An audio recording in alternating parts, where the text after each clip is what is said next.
how to monitor social media so that you can get to that all-important ROI and know where your efforts have been effective and where they need additional work, modification, adjustment, and tuning.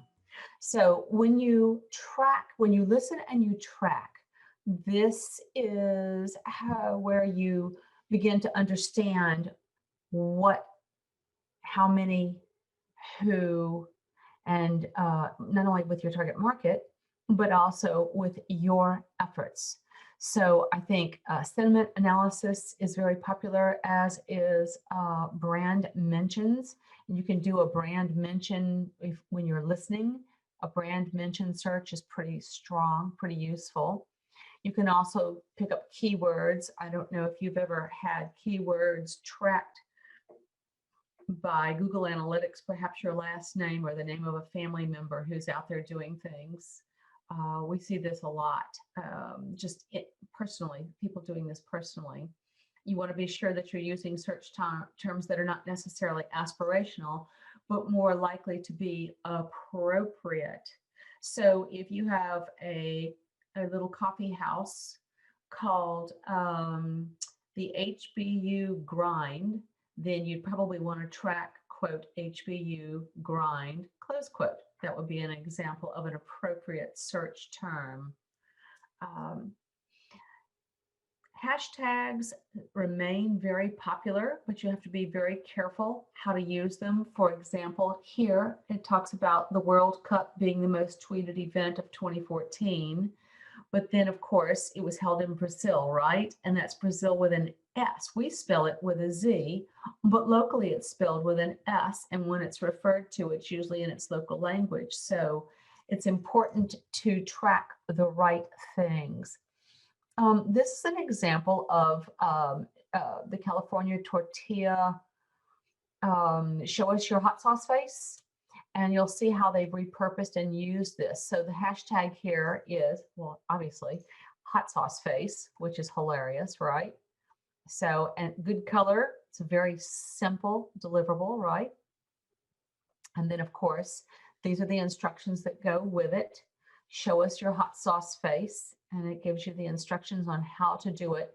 So what they were doing is getting consumers to engage with hot sauce face and therefore with California tortilla, right? Okay, so measuring involves, it says it's no longer optional because it used to be, and now if you're not measuring, you're not going to get anywhere with your investment, right?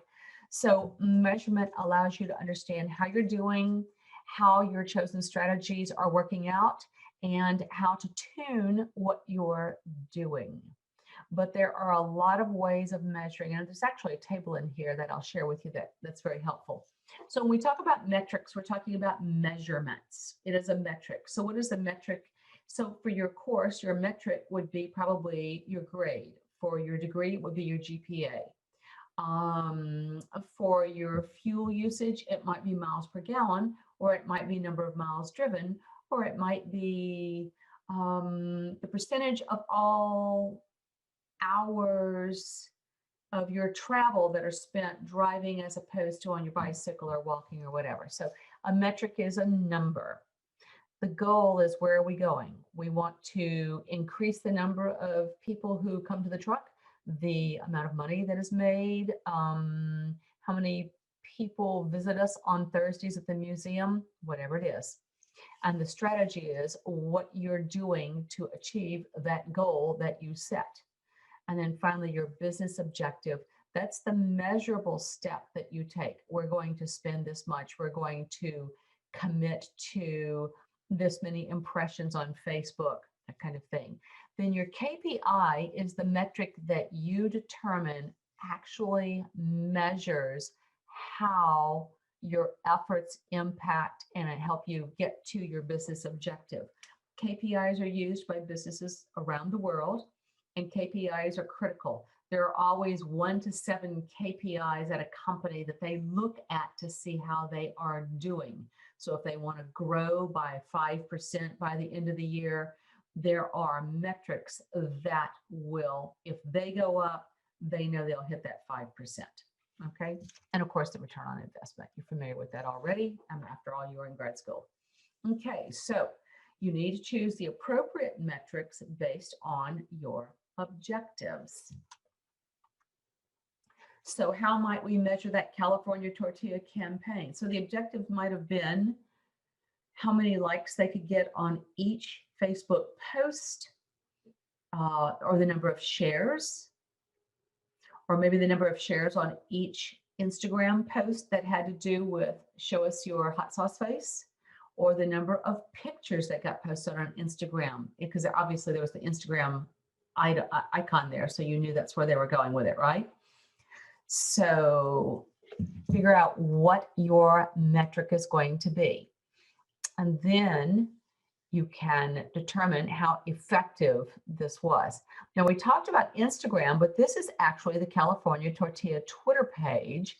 So they used the same image and the same idea and the same hashtag, but they used it in a different place and they adjusted it a little bit.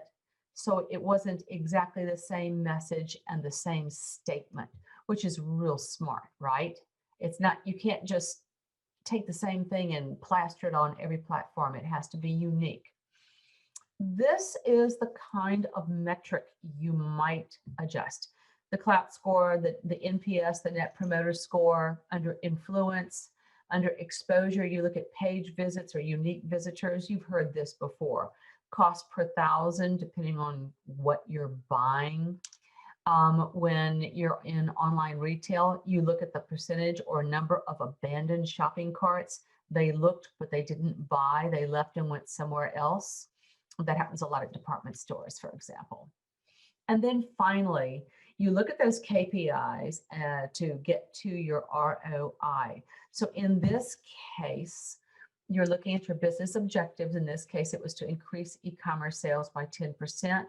And so they had very specific social media objectives: new visitors to 20%, and to increase conversion rate of visitors, all visitors, not new visitors, all visitors, by 3%.